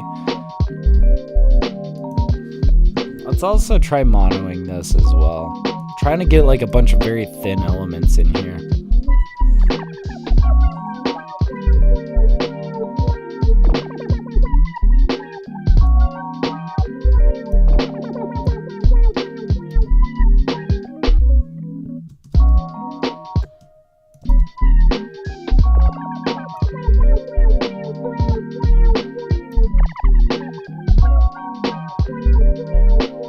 I'm kind of having fun with this, and it's like, it's kind of sporadic, you know, that how that filter kicks off, but I'm kind of enjoying the nuance that that's giving this. It's just kind of some interesting stuff.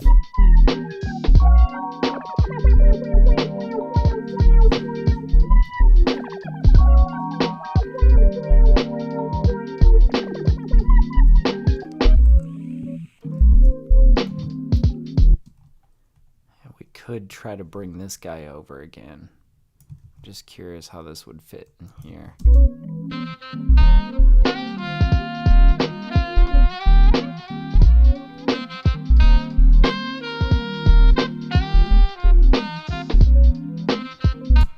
This might be better suited for like bridge section / outro.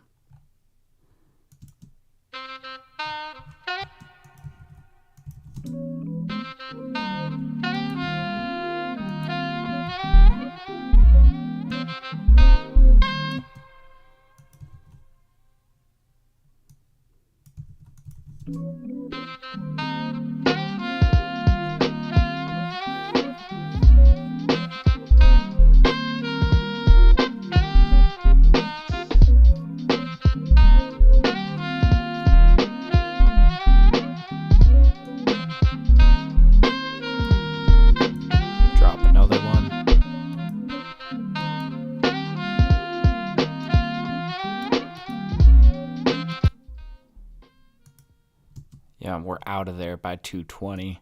That'd actually be pretty cool. Okay. But we still have some space to fill here, some things to do. Let's hear what we've got so far. And think about where we're going. Yeah.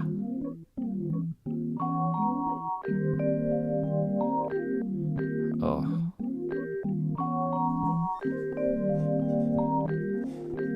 You've always made beats on Ableton? Or do you use some sampler as well? So, I got my start producing in GarageBand on a hand-me-down MacBook.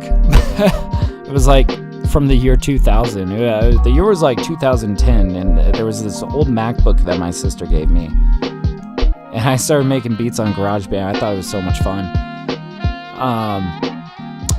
I have used this MPC, and I've used the MPC DAW, but I honestly am more of a fan of Ableton. I've been using Ableton for well over a decade now, and I don't know, I just really love Ableton. I just live inside Ableton, It makes me so happy. I don't know. I know Ableton like the back of my hand at this point.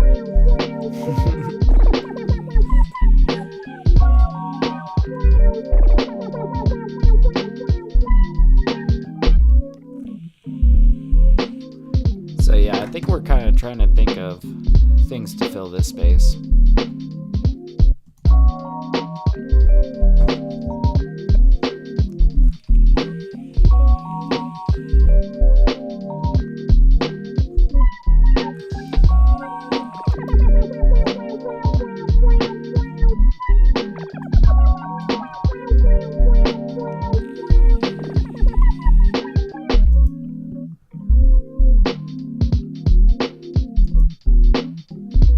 Maybe we'll bust out something from this Augmented Mallets VST.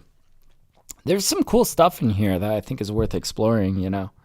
Yeah, Odyssean says, I actually downloaded Ableton for live set style stuff recently. That's smart, man. That's smart. That's honestly really what Ableton boasts as like being best at is live performance. Like it's great for production and just cooking up. But I guess Ableton has always prided themselves on the live aspect of Ableton Live, you know? So, Odyssean, I think you're right on the money. Like, you got the right tool for the right job. Absolutely. You'll have to let me know how that is, like, doing more live performance stuff. I think that's really cool. It opens up so many doors if you can perform in front of an audience. Like, I don't know, I think a lot of opportunities open up to you. It's just kind of whatever you can make of it. But, you know, you would be surprised how much opportunity there is for an entertainer, for somebody trying to, you know, do shows. You can kind of create your own opportunity, honestly.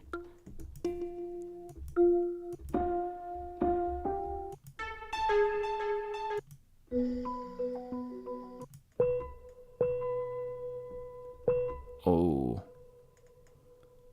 I kind of like this.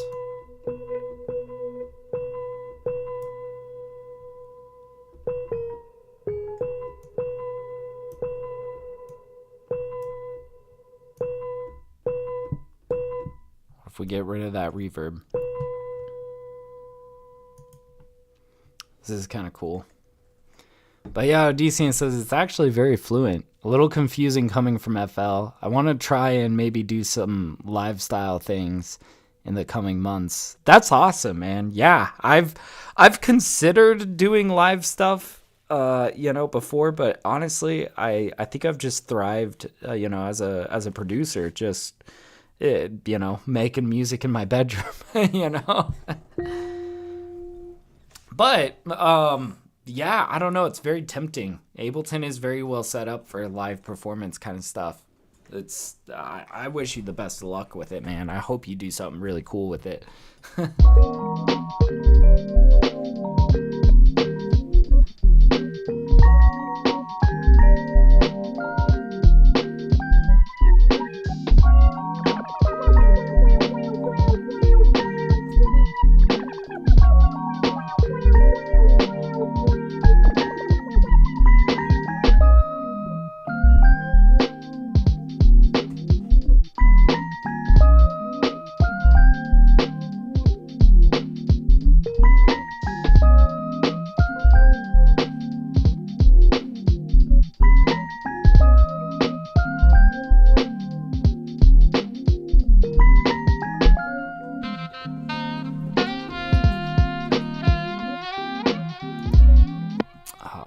Had some cool stuff in here. Let's listen back to what we just recorded.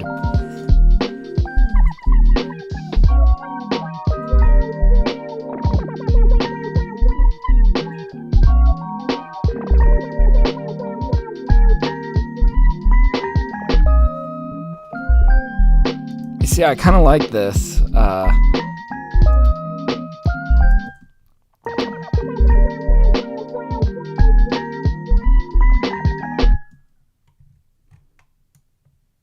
Let's get rid of all of this stuff.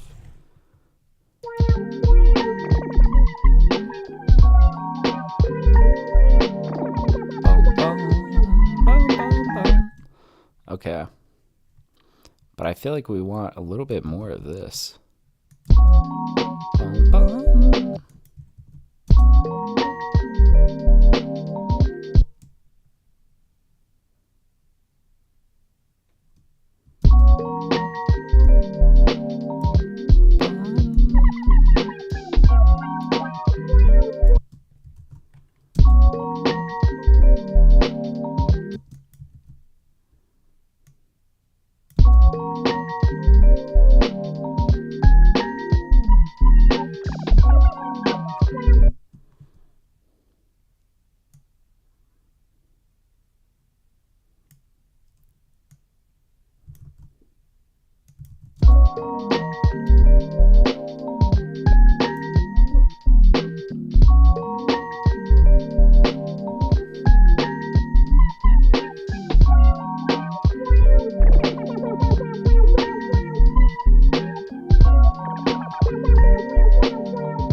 Getting a little bit of trade-off now.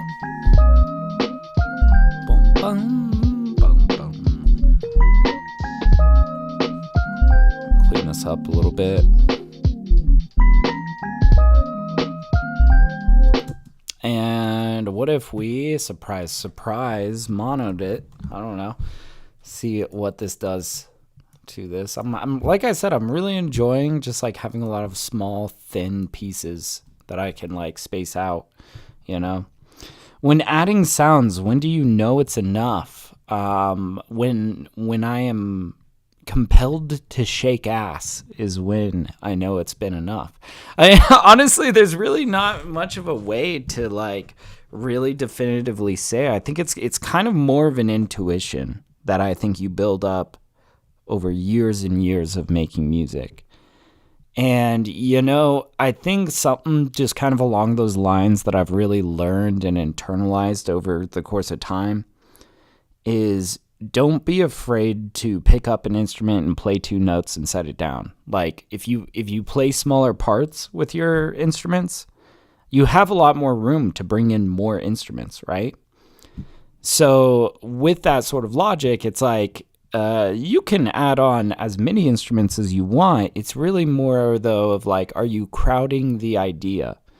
And I think if you, it's kind of hard to prove something like you are crowding the idea. I think it's something that you kind of feel out and that you grow intuition for over the course of making thousands of beats, you know? Yeah. Yeah, but yeah, to answer your question, when I am compelled to shake ass is when the beat is done. That is... I don't know. Yeah. But don't underestimate the power of just like sheer practice, man. The more you do this, like, you don't even realize all the things that you are learning when you're making beats. You're reinforcing both positive decision making, right? So like whenever you pull out an instrument, you do something cool, you go, oh, that was a cool instrument. You know, you're kind of locking it in the back of your mind of like this cool instrument from this VST, or like, I like, you know, Rhodes that sound like this, or like, see, so you're like affirming like positive things in your mind. But also when you like totally eat shit on a crappy drum break, you know, and you're like, wow, this snare just sounds terrible, you know, you're also confirming in your mind, like, snares like this sound bad, you know, or here's an issue that I ran into a while ago. And I think that really the biggest value that you can gain from just making music is that intuition. It's the more intangible details of music production that you're gaining experience at every single time that you're doing it. You know, it's being able to tell when the track is overcrowded, being able to tell when the snare is just simply too harsh, you know, being able to tell, like, I like this or I don't like this. And that is the biggest, like, you can't teach these things. You just have to do it, you know? And this is why I swear by this advice. If you decide to make a beat every single day of your life, you will be light years ahead of the rest of the game. You will be so much better. Life began for me when I decided to start making a beat every single day. Like, that's when my music started getting really good. That is when all of a sudden I had opportunities kind of opening up for me, you know? And good God, I know it's a lot to make a beat every single day, but for those of you that are brave enough to actually attempt it, you are going to be light years ahead of the rest. That's just like facts, sheer practice, man. Like, you don't knock sheer practice, you know? I feel like, man, I would not be where I'm at today if I didn't decide to buckle down one day and decide to publish a beat every single day of my life. I was just like going at it. That's how I got so good, man. I was making a beat every single day. I suggest you do the same. You will do amazing things if you can set your goal to it.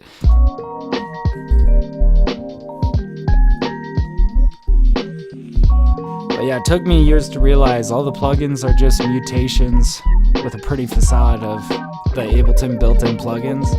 Yeah, I mean, dude, it's your bread and butter. It's your, basic tools. And it's more so about your knowledge of these tools that I think really unlock things for you. Honestly, you have everything that you need in the base version of Ableton. You really don't need any particular plugin outside of it. I mean, it's nice, and there's a lot of stuff that I would highly recommend just for a variety of like instruments or types of compressors or whatnot, but you can do it all with just Ableton.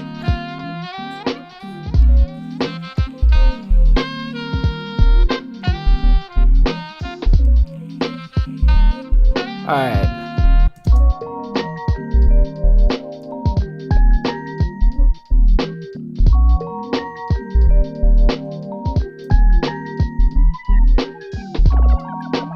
Alright, I want to set these opposite of each other.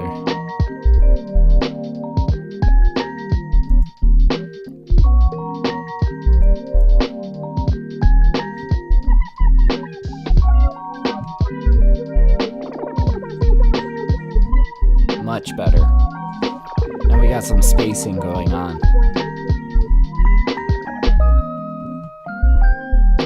Okay, that top note sounded a little bit loud. In fact, this whole walk down, I think, can kind of come down.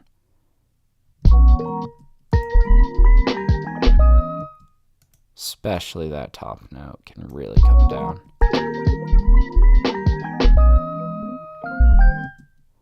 Let's also get this sounding a little bit tighter. Just a little bit. We don't need to be dead on, right? There we go.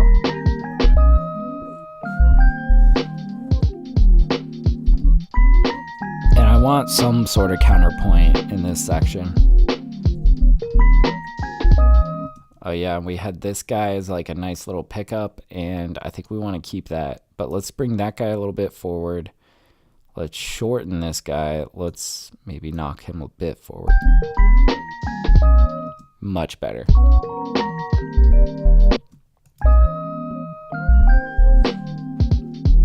Dude, this is such a vibe. This is so much fun today.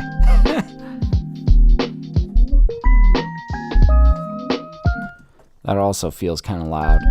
Let's make this quiet detail. I said this guy. There we go.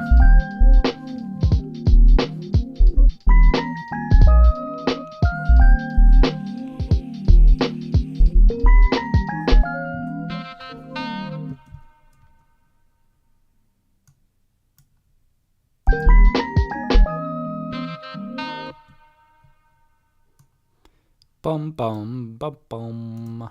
Let's get a little delay on the outside of that.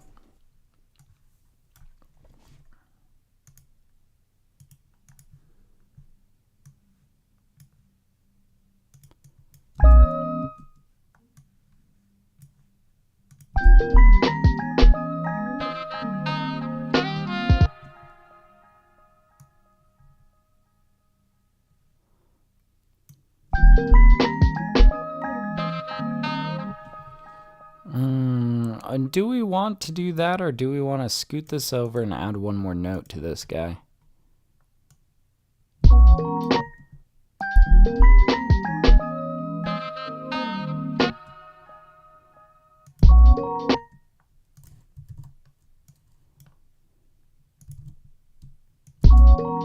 Good God, get over here. There we go.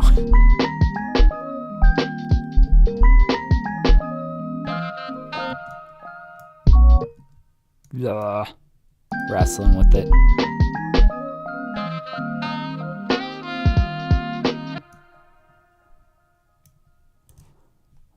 Bum bum.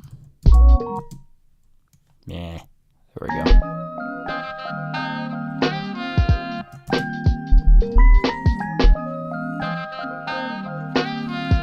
Nice.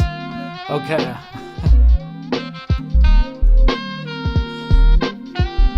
Oh, this is just so feel good. Like, very like. I want to hear somebody rhyme this.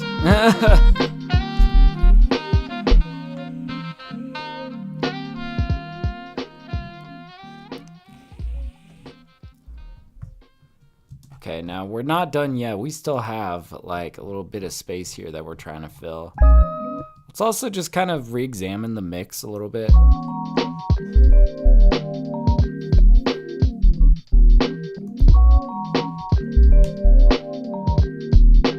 Maybe bringing up that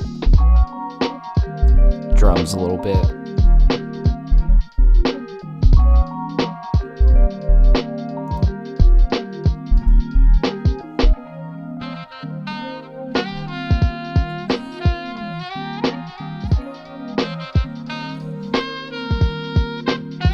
Section's a little bit muddy, but we'll, you know, handle that when it comes time to mixing.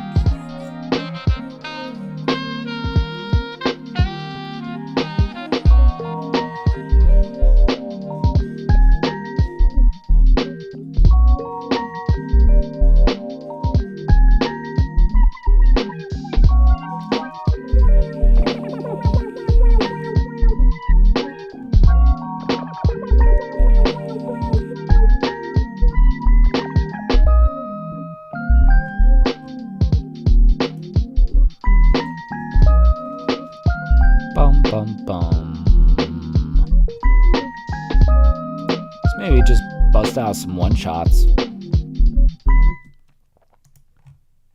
What kind of sounds are we looking for?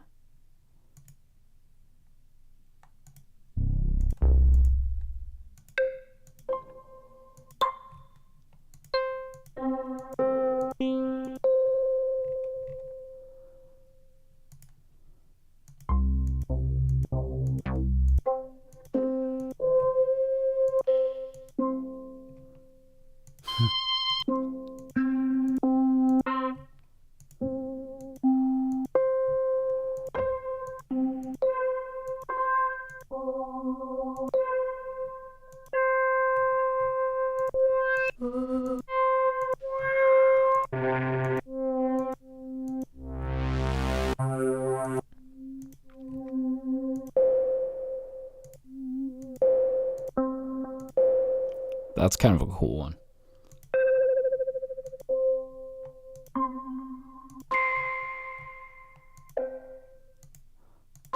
It's very clean.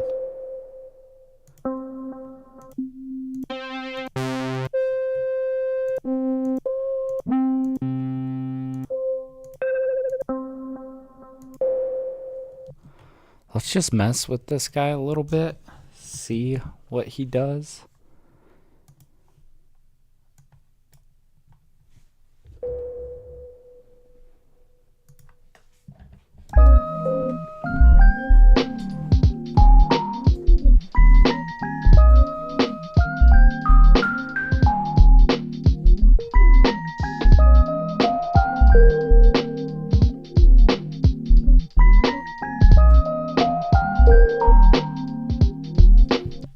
Something like this.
down.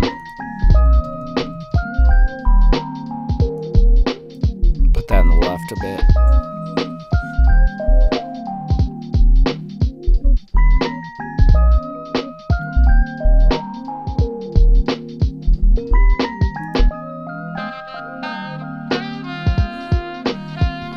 Damn. This is such a cool beat. I think we've pretty much got a completed beat here. Let's, first of all, save it. What are we on right now? We're on 964, I believe. And let's listen to this beat back. I think we got a complete beat here, so let's check it out. 964. There we go.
Yeah, those are technically like filters instead of scratches, but no, that's basically what it sounds like though.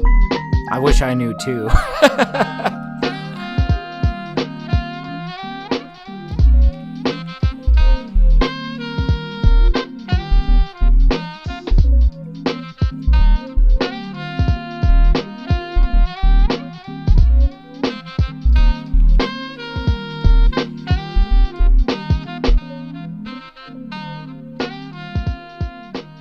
Oh man, that is such a golden beat. That is awesome.